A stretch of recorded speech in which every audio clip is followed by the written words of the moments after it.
All right, what's up, everybody? What happened to our music? We don't have Ron here to do the whistling, which drives me crazy. Oh wow, we got a show. Look at Sal. He's doing his Jerry Cooney. Sorry. It's Jerry Cooney. We got a show for you guys tonight. This is gonna be fun. This is episode 130, ladies and gentlemen. Can you believe it? That is crazy. We have over 129 hours of streaming, binge watching suggestions on our YouTube channel. Feel free to check that out. We invite you to check that out. So much goodness. We're going to add one more hour right now. All right, let's do our little theme song. We got special guests back. Fredd, kick us off, Fredd. All right. Here's the story of some lonely fellows who spend way too much time watching the TV. All of them have jobs and friends. Well, not really. Just between you and me. Bob. They made a live show out of their hobby. Every TV watcher's TV watching dream. Jeff, Ron, Sal, and Bob. And there's Fred, and Marcy's got the night off. They call it Crossing Streams. Sal. And then one day they went live on all the platforms. You could hear the people laugh and shout and scream. Jeff always asked me to do this one part that I'm doing right now. But man, we crossed the streams. No, we cross the streams. We cross the streams. That's the way we do it. Here we cross the streams. Yay. All right, we're back. Fred's back. Fred, how's Dude in the Hen House going? Marcy's going to be on the show, huh? Yeah, Marcy's coming on for next week's episode, and it should be fun. She's Nice. I hear she's at a comedy show tonight. That's what I heard. I did. Wow. How funny can it be if we're all here? What? That's right. Exactly. She's singing on Wednesday night. Is Yeah. she performing or is she? No, she went. I think she went to a show at the castle. Oh, okay. Hey, what's up, Jerry? Jerry. Mr. Chuck Cone. What's up, Lee? Lee, how are you? Haven't seen you forever. Lee, What's up, Lee? We're all here, man. Everyone's here. Everyone's here. So Bob is can't do his show tomorrow, but for some reason didn't ask me to fill in again. And you're going to be in Ann Arbor. That's exciting. Don't be such Ann a Arbor chick about Comedy these Showcase, baby. Yes, Thursday, Ann Friday, Saturday. Yes, the Ann Arbor Comedy Showcase. Sal's got it right. Thursday, Friday, 2 shows Saturday. Late show will suck, but that's comedy. No, stop that. That's a great stage. I haven't been back there in years. I was supposed to be there. I actually had a friend go see me, and I wasn't there. And I'm like, hey, I was in the text. Yeah, it's like, sorry, I didn't write it down, and then I never got invited back. So, Hey, Bob, when's the last time you did comedy without the suit? Ever? Oh, This was 4 years ago. I was out watching Sal at the Comedy Showcase. That's right. And we went there. We just had a couple beers, and he's going to do the show. We're going to go out and have some more beers. And the MC at that time is a young kid. His car broke down. He couldn't make it. So Roger asked me, and I wasn't dressed for it, but I said, well, hell yeah, I'll do this. So that was the last time. And prior to that, probably 10 years. Nice. he's Bob the Suit. Yeah. Bob the Suit. And then I have Eric Roberts on my podcast this week. And Sal, you mentioned, that's what I was going to say. So what movie did you do with him, Sal? I did a movie called Intent back in 2008. I had a couple of scenes with him and pretty much spent, I had 3 separate scenes with him, but they were at different buildings throughout Livonia.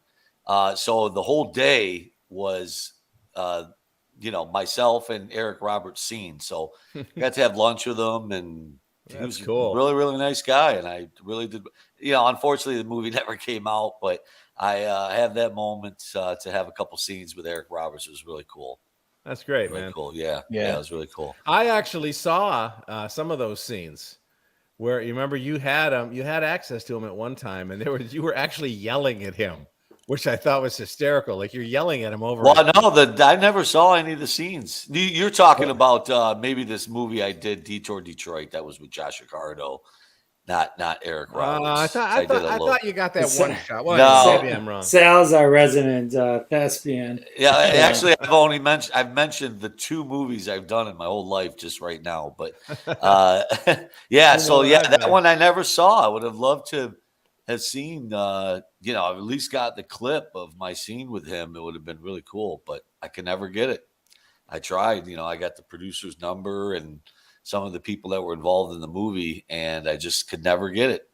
And then the movie never came out, so who knows? I mean, it was a Weinstein production as well. So wow, I didn't know that. Yeah. So it's your movie and Batgirl. Never seen the light of day. You know why it didn't come out? Because Sal wouldn't give in to Harvey's advances. Yeah. If only. The interview, I said this to Jeff in private, but I think he did a great job with that interview because he asked some questions that we all wanted to know, and a lot of it had to do with the media making it sound like he's a horrible father, making him sound like he's a horrible brother to his sister, and he cleared that up with Jeff's questions. Oh, that's great, man. I'll listen to it, Jeff. Yeah, it's very well done. He was. It's funny because I interviewed John Glazer once. He was Jeremy Jam on Parks and Rec. He's a Michigan person, but the one thing that he had in common with Eric Roberts is, John Glazer was great at playing douchebags, but the nicest guy in the world. Eric Roberts plays these heavies and assholes in the movies, or like mafia, tough guy, like at least a lot of them, right? The ones that you have in your head, and he's nothing like that at all. Like the polar opposite. Nice. I'm watching him on Suits right now, and it's just so funny. Anywho, I just wanted to hear about your movie, Sal. So that's really cool. And then I do want to say, I don't want to spend much time with this, but I do just want to take a second and kind of recognize. God bless. We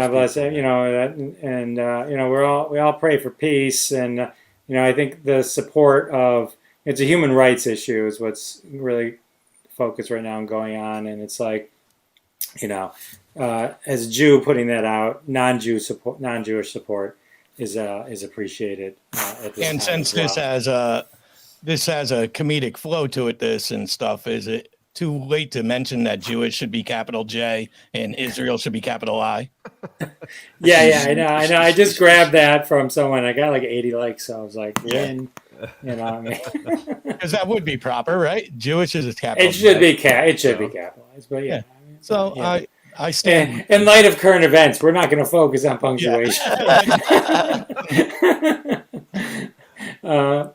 So Fred shared with me today an Instagram Live that was going on with Selma Blair and Michael Harpaz, who is in Israel. They're both from Michigan, actually. They were talking about everything. Anyway, let's talk about what we're going to focus on the show, because we got a good show. We got a really good show. So last week we talked about Funny Girl, the play, the Broadway, the musical, Reptile, which was not something we want to talk about, and the morning show we talked about. We did not cover HMU, but today we're going to cover The Year Between, Jake Paul, Untold, Eddie Murphy, Delirious, and Frasier. One of the best. A day before the new Frasier comes out. I know. Timing's everything, which is getting horrible reviews already. I know. Let's save it. Save it. All right, let's kick off with Eddie Murphy, Delirious. Let's head back to the 80s. Okay. Well, here's the shock that old men like me feel when they actually say these words. Delirious is 40 years old this year. Imagine that. 40 years old. 40 years old? Yes, 1983.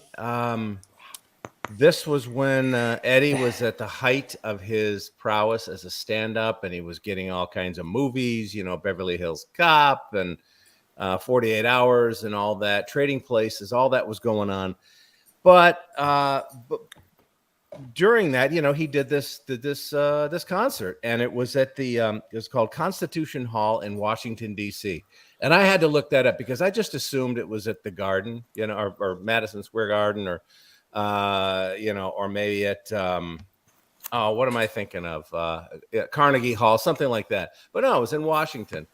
And I just wanted to watch it because I wanted to see what held up and what didn't, comedically and you know, sociologically, right? Because comedy from the big stars is always a reflection of its time and what goes on there. And some things hold up, some don't. So I I was a little bit shocked, although because I hadn't seen it in so long. But the opening of it is like, I mean, Eddie was a rock star. I mean, and he was treated like a rock star, bodyguards and people just fawning over him and women throwing themselves at him. And he's in this red leather suit with no shirt.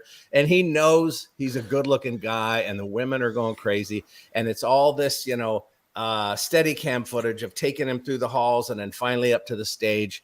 And, but he does this, he crosses himself before taking the stage. And I didn't know that. Yeah, I forgot that part of it.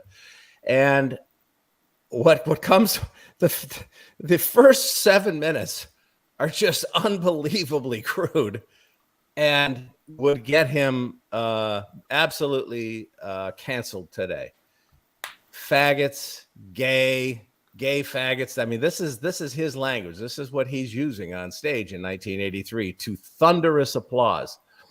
And it reminded me of when Sam Kinison also did a lot of anti-gay humor, and it was met with, you know, and this was, well, I think Andrew Dice Clay was after that, but it was shocking to see this, that we were so unreconstructed that we just thought, okay, this is fine, you know. He has a complete disdain for gay people at that point of his life. Now he's changed, like you hope everybody does, like I have, like the three of us have, or four of us have. But still, I was just so shocked at how this is what he led with, you know. And it was all about, you know, I mean, it was funny when he started doing about Mr. T being gay, yeah, come here, you know, and bending some guy over and that kind of shit. It's just stupid funny, you know. But it went on. It just seemed to go on, and I fast forwarded to see, okay, how long is it? It was almost 8 minutes before he got off of that. I mean, and he brought in, you know, Ralph Cramden, and he was imagining, you know, what other duos might be gay and what would sex between them be like. And it was just sort of surprising to remember that's what he led with. Now, he got into some really, really funny, just goofily funny stuff. The Stevie Wonder impressions. I mean, he does a James Brown bit for probably 4 or 5 minutes that's just spot on and funny. You just can't, you know, you can't deny the talent of the guy. But he, you know, then he dipped back into, they started talking about AIDS. Now, back in 83, it was a very scary thing, and nobody had any idea what the cure for this was, or how it was even transmitted. Well, I think they had some idea, but he said, you know, he was afraid that if he kissed somebody who kissed a gay man, that he was going to get AIDS. And he meant it seriously, you know. So it was like I said, people and entertainers are products of their time, and time shapes them, and vice versa. But I wanted to, so I guess the question that I answered in my own mind was that it held up in some ways and not in others. You know, it was just it's almost sort of an anachronism now to watch him do these kinds of things. But the rest of the special, I mean, he admits to hitting a woman and doesn't get booed, you know, and I'm not, and that could just have been part of the act. He could have just been saying that. I don't know, but it was amazing to me how accepting we were 40 years ago in this blatant, you know, I don't know, just anger and shit about the homosexuals. So anyway, that part aside, he was very funny. I mean, he was feeling it. He was at the top of his game. I mean, he did Raw, like 4 years later, 87, something like that, which to me wasn't quite as good. It was a little more practice, but so, you know, he's just prowling the stage, and the ladies love him, and all the men want to be him. So it was, you know, it was interesting to watch, and to know that some of the subjects he was talking about are still hot buttons today, not just the, you know, the gay thing and the way he handled that. It was just, it was like opening a time capsule. It really was, and watching the audience's faces react to this, you know. So that's my feeling on that. He did a great Elvis impression. I mean, he was so much better at impressions that I remember. James Brown, Stevie, Elvis, Mr. T. I mean, some of it was just, you know, you double over laughing with this. But so comedically, I think it held up.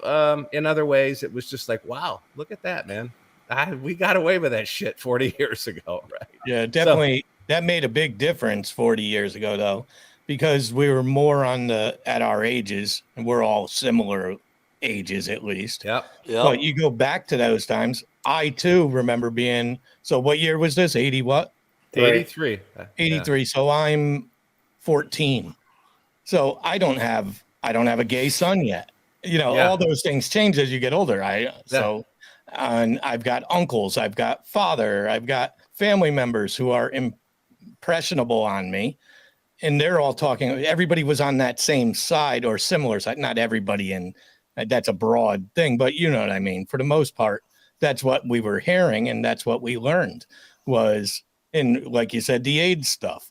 We didn't know, but I remember as a 14-year-old, I thought that too, because somebody must have impressed that upon me. At the time. So are we guilty?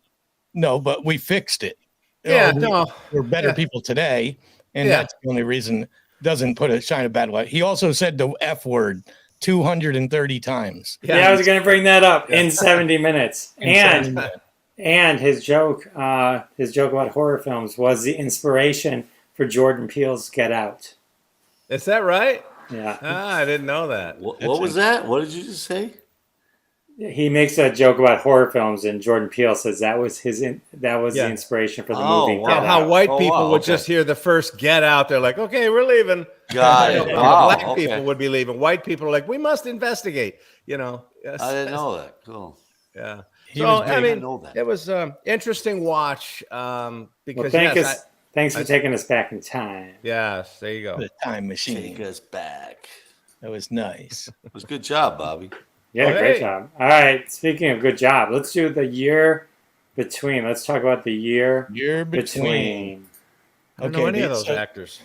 Well, yes, you do, because you got Steve Buscemi as the father in this. I missed that. Okay, sorry. And the mother is played by a woman named, hold on, I'll get you her name, but she was Jerry on Succession. Okay, I didn't watch Jerry. Oh, J. Smith Cameron. Yeah, J. Smith Cameron. So with a movie like this, so I'm a huge fan of. I'm the one that did Reptile last week, and with Marcy, and agree that it's not great. I've watched it 4 times now, and even though it's not great, I do it for stupid reasons. Good reasons for me, but you would say, "Why are you wasting your time, son? Get a girlfriend." So most know me as this clown that makes inappropriate jokes at inappropriate times, but mental health does play a very important role in my life, and I'm very passionate towards it with my podcast with Scott H. Silverman, and which is rebooting again this week. It begins again. Scott's been away for quite a while on safari. Must be nice. But with this film and overall, so the year between is real life situations. It's authentic. It's hilarious. It's awkward. It has colorful characters, and all of the mental health issues in this film are real. They're real. These aren't overblown. It's not acted out like to get a drama base. These are the real things you deal with a daughter, or me with a daughter, or whatever. And we've all been there one way or another. You'll find a piece of it of you in this movie. So it's a truly visual rendition of this. So Alex Heller she's from Chicago. She's a filmmaker, comedian kind of type person, but you got to give her credit. She's the star of this movie. This is her first movie ever. She wrote it, produced it, directed it, and starred in it. Wow. That's some huge. And Yeah, this how did she get Buscemi attached to it? I mean, that's a big get. I was looking for all that, but to get Buscemi, she definitely Maybe Adam Sandler wasn't making a movie. Well, she definitely mentions in it that getting him was such a big deal for funding, just alone, just to get a face that people recognize. Yeah.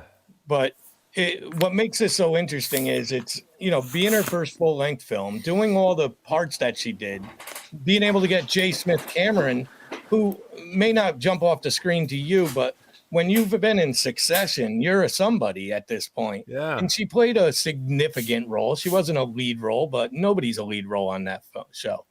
And she was very good. And she plays the mother in this film. She's the mother who is, she's just like us when we have multiple children. I think all of us have multiple children, except for Sal there, lucky motherfucker. No college bills. But having multiple, you can't just put it all into one kid. You have to waver it. So she's a mother dealing with her 3 children, also dealing with a secret health issue that she's not revealed yet to her family. And Steve Buscemi is the caring father, and he's recently retired, but he's dealing with a daughter who had to come home from her first year of college due to a mental health breakdown. And he's caring, but he also knows his wife's secret. So he's also endearing to that at the same time. So when you get pulled in different directions, it's hard. And it shows the frustrations of dealing with a child that has mental health issues and stuff. But it's got a lot of comedy in it. The comedy could be off-putting to people if they're not familiar with the situations, because they're talking about this subject in a comedic fashion. She's just, it's the sexuality of being a young girl who's sexually vibrant, but you're on all these pills that numb the hell out of you, and what that's like, and she's very good at showing that with a partner, that it's just a numbness and stuff. So overall, the film, they did a great job. It's on Peacock, and it's free for anybody that has Peacock. That's the only streaming it's available on, but I enjoyed it. I've watched it twice. The characters are strong. The writing is very well done. I believe these are true semi-biographical health issues. She's dealt with this because she played that character very well. And what's it on again, Fred? I may have to check this one out. On the cock. On the cock. It's there. On IMDb, the featured review, the headline is "A Slow, Boring American Fleabag." Wow. Yeah. Listen, one thing it is slow. It does have a slowness to it, but I don't know if that is a negative necessarily. You want to turn a mental health movie into an action movie? We need gunfights or anything. It's very slow. It's a deep movie. It's got deep meaning to her, at least. But considering her carrying all 4 hats and carrying this into a major network, it's still it's worthy of a watch. Whether you like it or not probably matters on how affected you are by that in your life. If you had a daughter in this situation, I guarantee you'll enjoy the film. If you didn't, you'll probably be like, this is bullshit, and stuff. So it's definitely a taste. Very cool. Cool, man. I'll check it out. So Jerry wants to know why you're so tired. 5 hours. I do, Jerry. I do. I'm tired. I'll be honest. I got up early today, way too early. I want some of that chili that Jerry made the other night and put it out on Instagram. That looked delish. Like a chicken chili. Yeah. Oh, I got to check that out. Tell him to send something for the show here. Yeah. Yeah. Tell him to send it to Jeff's house and then How close are you 3 by mileage? Within a half an hour of each other. Yeah. And either way. Yeah. And do we have time, Jeff, for a second to just tell me what is the connection? What is the connection between you three? All comics. But is that how old were you when you met? No, Bob and I go back further because Bob actually hired my company to do his website. Yeah, when I didn't even know what a website was. In the late 90s. Yeah. Wow. No, it was mid 90s. You guys were in there. Yeah. You constructed our first site. Yeah, and I met you, Jeff, probably around 99 because we did some shows together. There's some pictures of like me and you and a couple other comics at Ridley's, and that has to be, geez, man, it's got to be 20 years ago. Well, yeah, there was a time where, I mean, who you work with when you're doing comedy can be kind of random, like whatever headliner you got. But there was a run where Sal and I mean, yeah, we were together like that was right. Time. Like, that was right. We had a little streak where we were working together a lot. And I was like, every time I worked with you, I would call the booker and go, "You put me with Jeff again?" Jesus. Who would be above? Does it matter at that point who's above who? No, Sal was above. I was brand new. New. Jeff's never headlined, Fred. No, I'm just kidding. Sal was the headliner. I was new, so I was always opening for Sal. And then I'd call the booker too, and I go, "Sofanger." I opened for Sal a lot too. I opened for you. I open up for Bob. It don't we still matter. do that. We go back and forth. You get me on a show, I get to tell some jokes. I don't care what spot I'm in. Don't matter. Yeah, that doesn't affect many people, many comedians, unless not you're if you're friends. It doesn't. Some people. There are some comics out there that are like, "Oh, I'm just headlining. That's all I'm doing now," and yeah, that's fine. That's what you want to do. You might have a couple weekends off once in a while, but I'd rather work. I know that's just me. Here's the thing with comedy: it's like if it's a 3-person show, the hardest spot is the first spot, right? So because the audience is cold, you gotta really kind of go out there, and it's your job to kind of get them going. So if I get invited to a show where I can do the middle spot, just come in and do 20 minutes of a warmed up crowd, kill for 20 minutes, and then walk off and let the other guy do an hour. Yeah. I'll do that all day. I'll do that all day. I used to, as a young child, my mother would take me to her. She was a single mom. She would take me to her concerts. So I'd see a lot of Casey and the Sunshine Band and Bee Gees and the Gibbs and all these things. You saw the Bee Gees? See, that to me, that's amazing. Yeah, I even had one of the most interesting things I ever had was I was supposed to see Elvis the day he died. I was already in Maine with my mother, and we were supposed to see him at the Maine Arena that night, and he died overnight while we were there. And that would have been, and we do not have the ticket stub. It never was saved or anything. And that's weird, Fred, because my family saw him in upstate New York about 2 months before he died. I'm not sure if it was his second to last concert, but it was on that kind of, we're talking about runs. It was on that run. But I used to see all these stand-up comedians open for all these bands in the round. It was called In the Round, where the stage just spun. And it was, I wish I could remember them because I'm sure I saw some very famous comedians who were very young and starting out. Sure. I know decades ago I saw Howie Mandel in concert. He used to play Putting the rubber glove over his head. Yeah, classic Howie. Oops. Okay, well, I'm sorry I drive the show. Yeah, that's all right. No, that's cool. No, it's all good. It's all good. Well, crossing streams. We're literally crossing streams. Yeah, it makes me feel like I'm part of the friendship more. Yeah, no, it's all good. All right, let's do Frasier, and then I'll let you close out the show. All right, Frasier. Love this show. So Frasier, it's my wife and I. We've been kind of revisiting. We started revisiting Cheers, and then we kind of switched to Frasier. And I'll say that Frasier is still one of the best written and funniest shows ever. I mean, this show, I just laugh and laugh. And this was sitcom writing like at its peak. at its finest. Mm. You watch this show, and they are just like experts in getting every laugh, and you don't feel like they're forced. It's smart humor, and you just laugh. And the dynamics between all these actors and their characters is just unbelievable. But the story starts in Boston at a show called Cheers.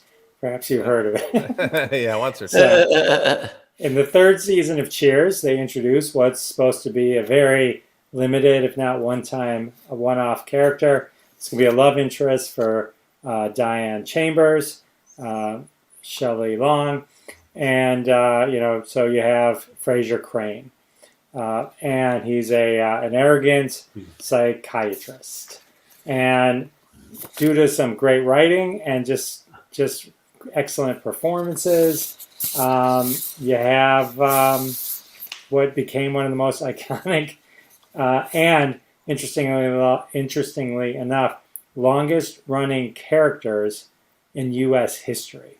So that character has been on TV in an active show for more times than any. And what's interesting about the reboot, which comes out tomorrow on Paramount Plus, is that Cheers, Frasier in itself was coming off one of the greatest shows ever, one of the greatest comedies of all time. And you can think of a million spin-offs, Joey off of Friends, After MASH off of MASH, that just tanked, where it just did not convert. Frasier, you could argue, is as good as Cheers, if not better, in the same way Breaking Bad, may have, surpassed, or Better Call Saul surpassed Breaking Bad. It's incredible what they did in terms of just reinventing.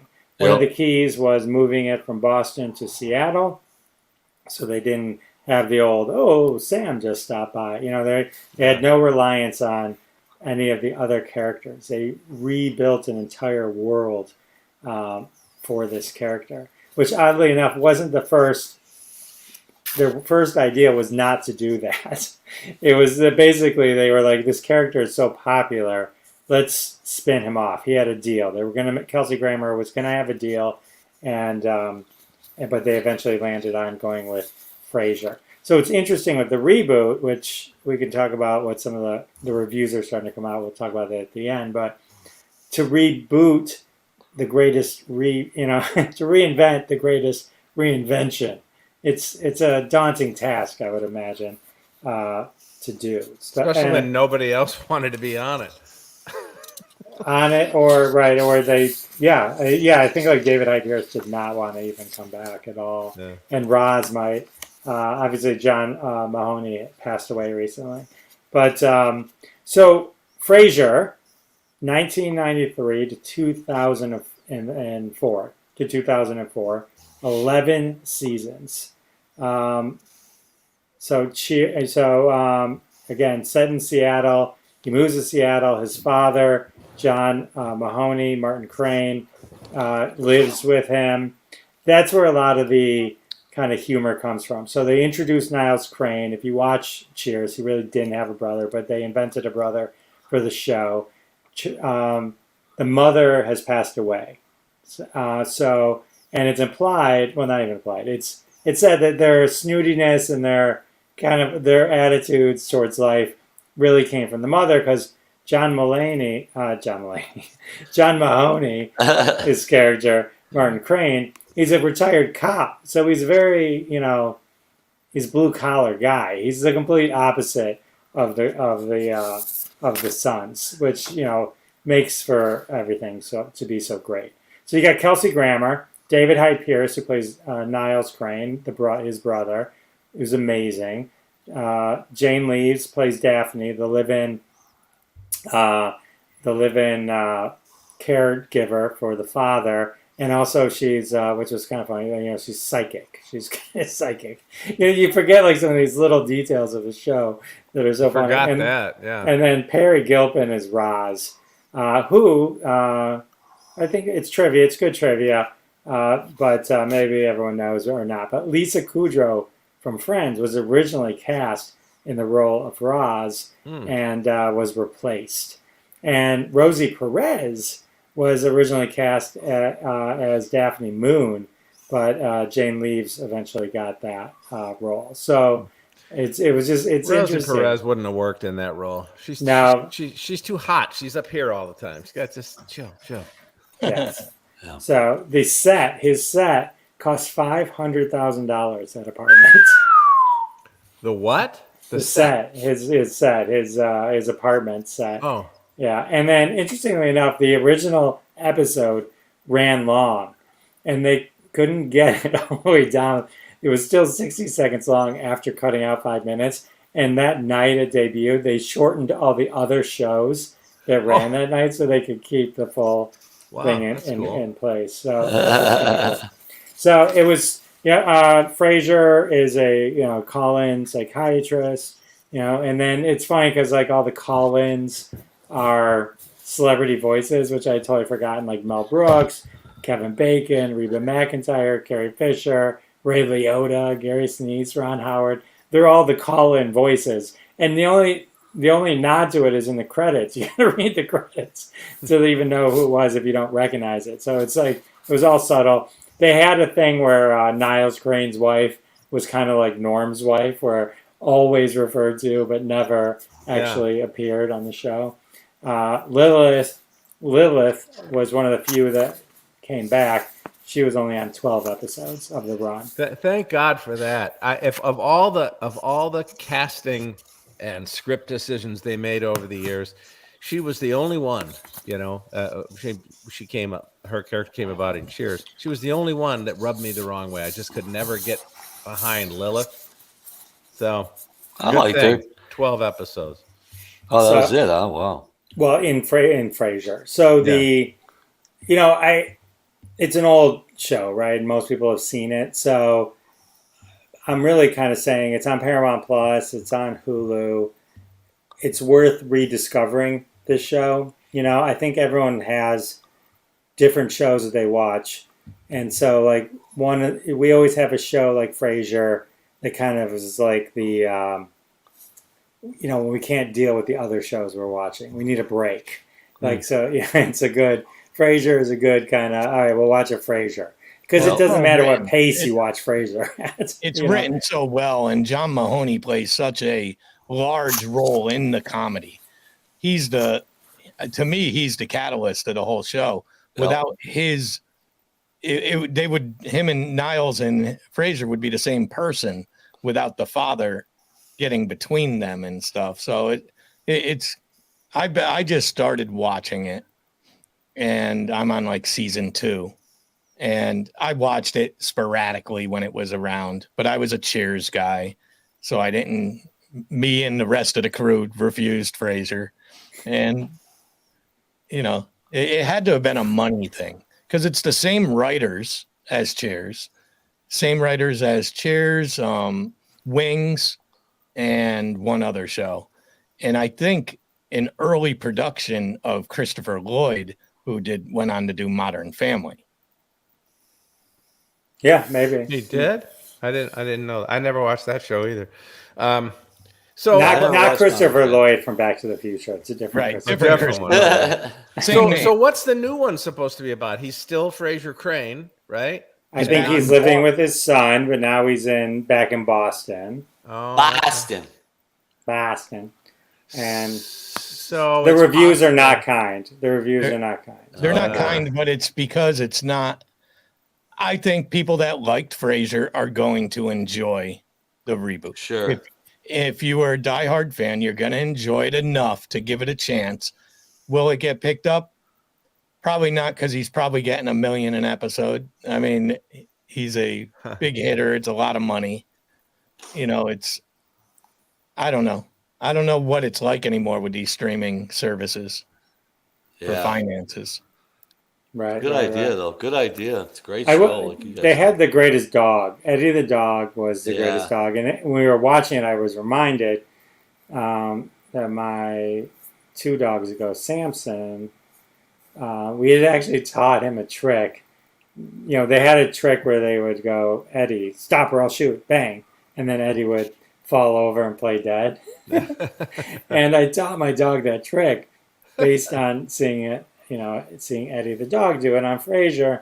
And I just thought that was so cool of me. Yeah, I really very cool, did. Jeff. I really did. Well, I was just so proud that I was able to train my dog. It's a stop or I'll shoot, bang, and he would just fall over. At the end of the training. So I thought that was cool. Well, maybe now that it's back in Boston, that they can do what they didn't want to do 20 years ago, right? Or no, more than that, 30. I don't know when did 1994 it came on? Yeah, I don't. Okay. Except for Ted Danson, I don't know. Yeah, so maybe some of those old Cheers characters will show up. It depends where they're shooting it too. Where are they really shooting it, and where do these people? Because they live all over. What's his name lives here down near me. Now I can't think of his name. The mailman. John Ratzenberg. He lived in 2 towns over from me, and I don't even think he does anything but voiceover. Right? He does the Toy Story voiceover. Yeah, he does the Pixar stuff. Yeah. Yeah. So I don't know if he'd come back. Who's not alive from Cheers? I think Kirstie Alley's the only one that passed away. She's gone. Oh, and I'm sure. Well, Coach, we know. Coach died during the. He died in the second season, right? Second season. Right. We wouldn't have Woody if Coach. Right. Yeah. So the Italian guy or whatever that used to come over. What was that guy's name? It's funny you mentioned that, Fred, because being set in Seattle, only one episode was actually filmed in Seattle. Yeah. Huh. Where were they filmed? All L.A. Soundstage. Boston. No, it's okay. Yeah. So anyway, I do highly recommend revisiting Frasier, kind of just diving back in. You'll be surprised how just amazing it is off the bat. Right off the bat, it's amazing, and it's awesome. So, all right, we got one more. We got Sal when he's not doing rom-coms is doing the Untold series. We have Jake Paul, the problem child. Yeah, I'll be doing some rom-coms this holiday season, so stay tuned, folks. Stay tuned, folks. Keep watching Crossing the Streams. Anyway, this is a story about Jake Paul. Now, I really didn't know too much about this guy because just because of headlines, I knew that he was a fighter. But I'll be honest with you, I thought that Jake Paul, when he was really young, then made it to a Disney show. I didn't think that was the same Jake Paul as the fighter. So that tells you how out of touch I am. I didn't know it either. Not only boxing, but also, I guess, Disney shows, which I wouldn't be a fan of anyway. But anyway, so this is a story about Jake Paul. And basically, it's called Jake Paul, a problem child. That's kind of like his nickname. But this documentary is also about Logan Paul as well, his brother. And basically, in a nutshell, I'm going to tell you how it starts and how it ends, and I'll kind of tell you a little bit about the middle, because it's one of those documentaries that kind of goes back and forth in his life. But basically, the beginning of the documentary, he is a 13-year-old, just a wise-ass kid making YouTube videos with his brother. And at the end of the documentary, he's fighting Tommy Fury for some big ass money in Saudi Arabia, and that's basically the whole documentary. How he goes from that to that, and it's freaking amazing. I mean, it really is. Wow. This guy's story is freaking amazing, and I never knew nothing about it until I watched this documentary. But that's basically how his life started. He was just this prankster with his brother. They made YouTube videos. It was really cool to watch the actual footage of that. There was a video clip where Jake is like, Logan, we got 200 likes on that last video. It was one of their first videos that they made, just screwing around in their kitchen. And he literally says, hey, 200 likes, and then that just keeps growing and growing. It took a few years, but growing and growing till they were getting 20 million hits on YouTube. One of the early YouTube influencers. That word wasn't even around then. They were just YouTube stars. And it's pretty interesting how they talk about how they got their first advertising check. I mean, they were just doing these YouTube clips for fun. And then when they got to a certain amount of likes, people were calling them saying, hey, we'll give you $300 to just hold this, koozie or whatever. And they're like, sure, And then one guy called them and said, hey, we'll give you $10,000, And then they were like, oh my God, And then that's kind of how it grew to that. Then that became this just huge. Now they started becoming smart at it. And their dad helped them. And they were YouTube stars. They were huge YouTube stars. He bought a house when he was 18 years old for $27 million. Whoa. That's how YouTube famous these guys got. And at first it was him and his brother. Then they kind of went solo in the YouTube influencer world. And they actually started kind of competing against each other on the YouTube platform. And it was like a competition, and it was creating clicks for both of them. And it was just an amazing thing. This guy is an amazing marketer, along with his prowess, just his comedic talents, and then obviously later on his boxing talents. He always had the marketing idea. It was always about clicks and putting people in seats, whatever you want to do. It was very interesting. So he becomes this YouTube star. Him and his brother move out to LA. And they just moved out to LA, and it's hysterical because I didn't even know this. They were talking about this little section of LA that was all influencers and really big influencers that were making a lot of money. And it was almost all in this apartment complex.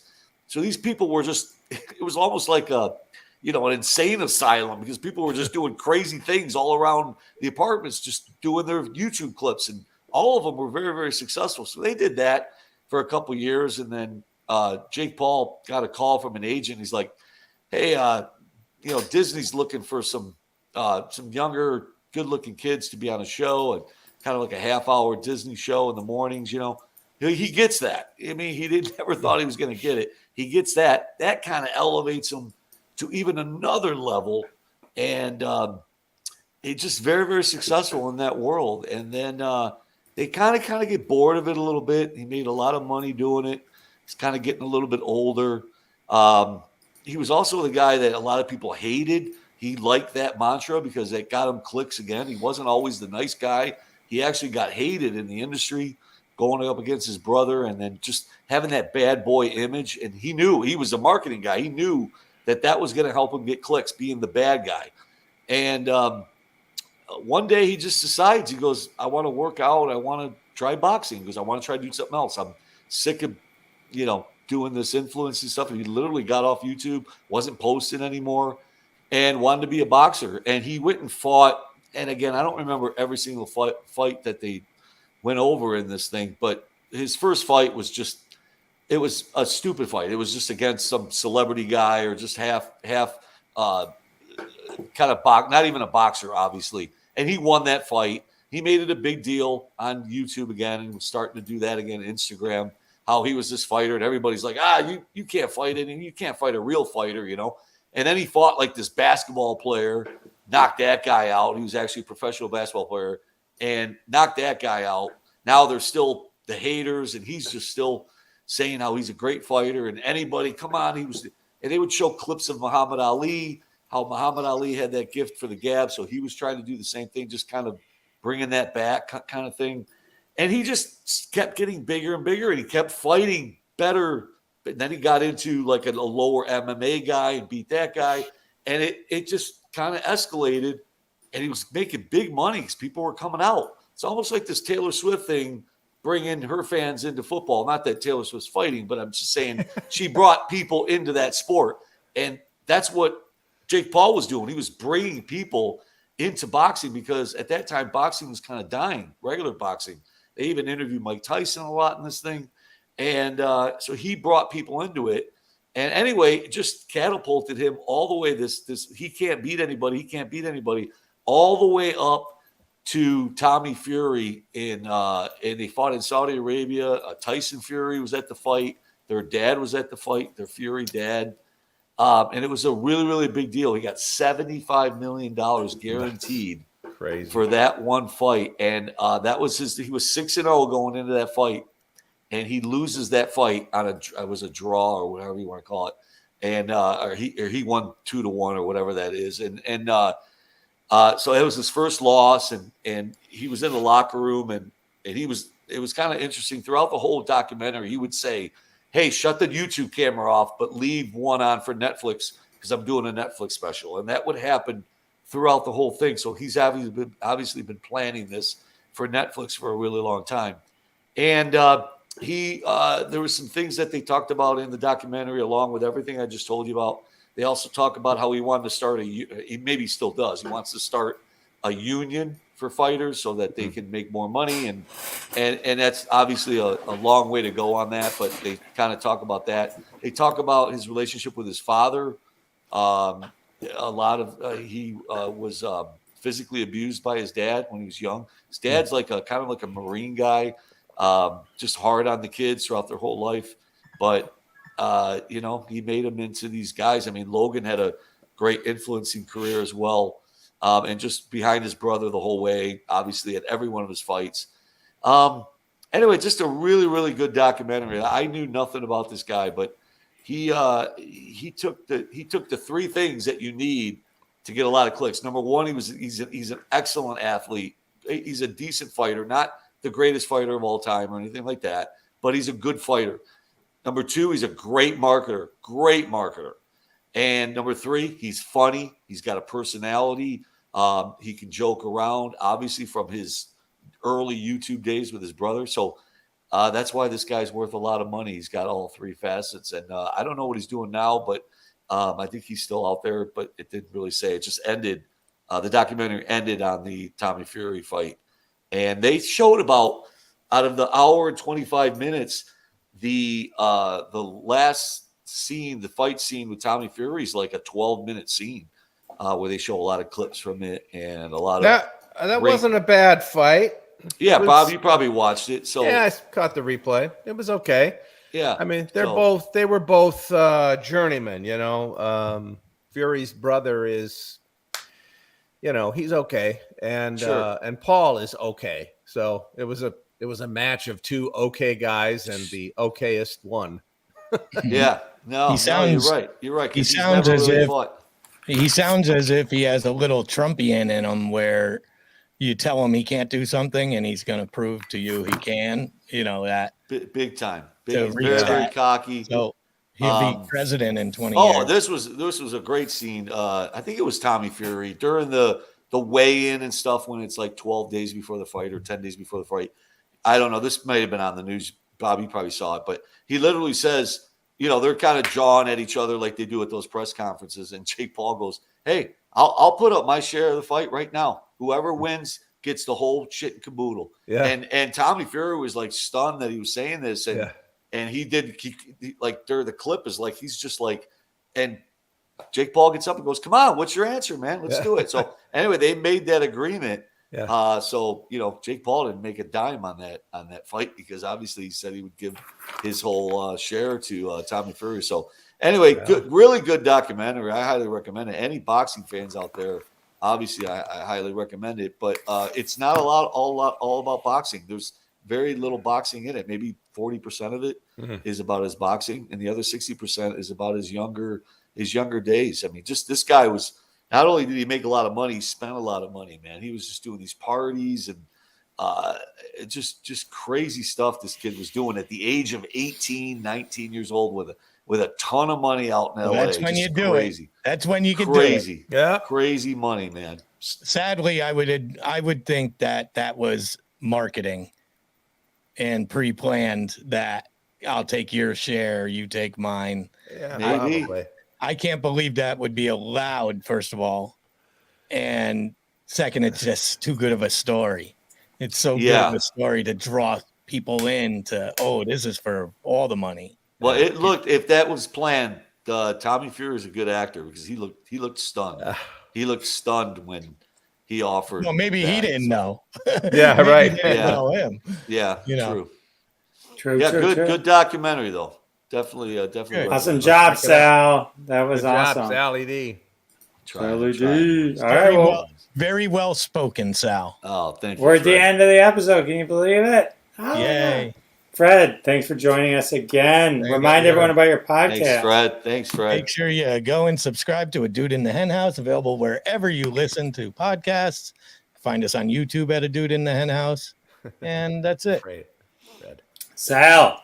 Let's just listen to the Sal and Bob podcast, saldemillo.com, Genetti's Hole in the Wall Theater, once a month tomorrow on night. Thursdays. Sold Go to out. Genetti's Hole in the Wall Theater for more information. And good night, everybody. God bless Israel. Yes. God bless. Bob, say goodnight. Good night, everybody. If you are in the southeastern Michigan area over the next 3 days, come see me at the Ann Arbor Comedy Showcase. I'm headlining there Thursday, one show Friday, and 2 shows Saturday. Awesome. All right. I'm Jeff Dwoskin. Check out Classic Conversations and join us here every Wednesday at 9:30 p.m. Eastern Time. We will see you next week. Later. Goodbye, everyone. And that has been another episode of Crossing the Streams. Join us every Wednesday at 9:30 p.m. Eastern Time, live on Facebook and YouTube. Follow The Jeff Dwoskin Show on YouTube to be alerted every time we go live with your hosts, Jeff Dwoskin, Ron Lippett, Howard Rosner, Bob Phillips, Sal D'Amelio. We're all in the socials. Follow us, listen to our podcasts, Classic Conversations, and The Sal and Bob Show. Check them all out, and we'll see you next week and every week when we cross more streams right here. See you then.